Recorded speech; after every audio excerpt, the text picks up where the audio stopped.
Good evening. দেখো, কখনো না কারোর কথা শুনে হাল ছেড়ে দিতে নেই। যদি মনে হয় তুমি সঠিক, তো তবে সেটা করো। আমি বলছি আমার লাইফের একটা ঘটনা।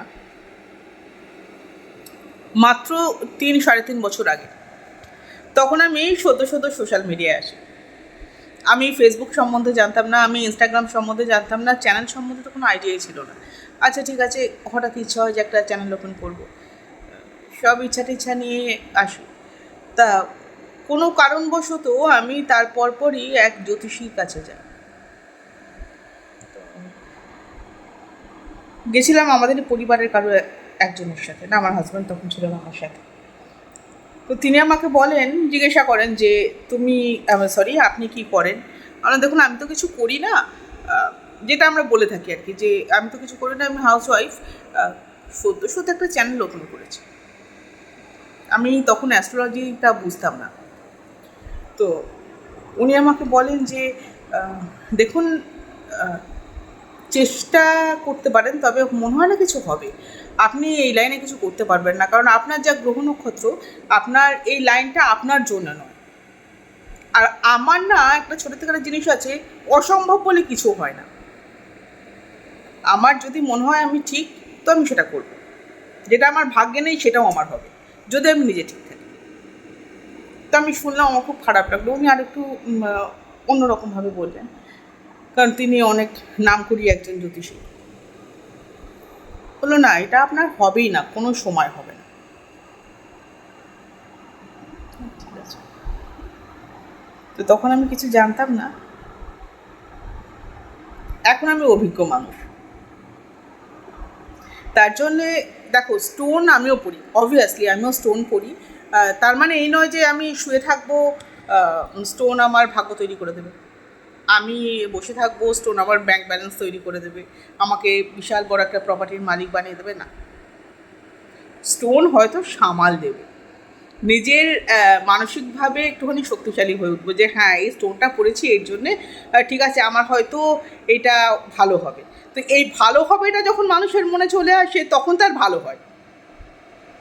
তখন ইউনিভার্স এমন একটা পাওয়ারটাকে দিতে থাকে যে তখন তার ভেতরে সেই পজিটিভ এনার্জিটা তৈরি হয়ে যায়, যে তার অটোমেটিক্যালি সে নিজের ভালো নিজে করতে থাকে। তো আমাকে বারণ করেছিল, আমাকে বলেছিল যে না আপনার হবে না, ট্রাস্ট মি অন গড। আমি একটা মিথ্যে বলছি না। আমাকে বলেছিল যে না, আপনি পারবেন না, আপনার এই লাইনটা আপনার জন্য নয়, আপনি পারবেন না। ঠিক এরমভাবে বলেছিল। তো ঠিক আছে, তো এখন আমি অভিজ্ঞ মানুষ, হয়তো সেইভাবে কিছু পারিনি, আগামী দিনটা জানি না। আমি বললাম আমি কর্মে বিশ্বাস করি। আমার মনে হয় যদি নিজে ঠিক থেকে কোনো কিছু করা যায়, তবে সেটা ভাগ্যের প্রয়োজন পড়ে না, সেটা পরিশ্রম ফল দেয়। তার জন্যে আমার মনে হয় না যে কেউ বারণ করে দিল না তুমি ওটা পারবে না, না তুমি ওটা পারবে। তুমি যদি সঠিক থাকো, তোমার যদি মনে হয় তুমি ওটাই পারবে।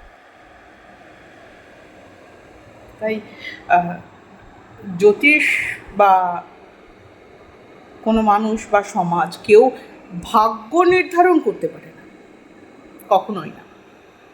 ব্ল্যাক ম্যাজিক কখনো কারোর ক্ষতি করতে পারে না, যতক্ষণ না তুমি ভয় পাবে।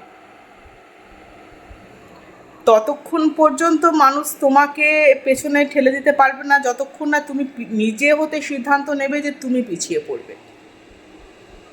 এটা আমার লাইফের অভিজ্ঞতা, যে আমাকে একদম উনি লিখে দিলেন যে না এটা হবে না। হ্যাঁ, আমি যখন বেরোলাম, আমার সাথে ছিল সে বললো যে দেখ তুই এটা করিস না তাহলে, বুঝলি, কারণ এই যে কথাগুলো বলে ঠিক বলে। আমি বললাম এটাই করি, আমার হয়তো সময় লাগবে, কিন্তু আমি এটাই করব। তো নিজের যখন মনে হবে না যে তুমি ঠিক, সেটা তখন ভাগ্যের প্রয়োজন পড়বে না। যেটা তোমার ভাগ্যে থাকবে না, সেটাও তোমার জন্য তৈরি হবে, যখন তোমার মনে হবে তুমি ঠিক, আর সেই দিকেই তুমি এগোতে শুরু করো। আমাকে বলেছিল আজ থেকে 3.5 বছর যে আপনার এটা হবে।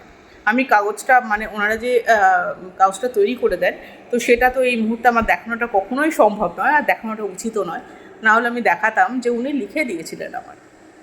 তার জন্য না জ্যোতিষ কোনো কিছু করতে পারে, ওই যে বললাম পাথর তখনই আমাদের কাজ করে যখন আমরা মনে করি হ্যাঁ এই পাথরটা পড়েছি তার মানে আমাদের ভালো হবে, তখন ইউনিভার্স সেই পাওয়ারটা আমাদের দিতে থাকে যেটাতে আমাদের ভালো হয়, মানে আমরা নিজেদের ভালো করতে থাকি, আদারওয়াইজ আর কিছু না।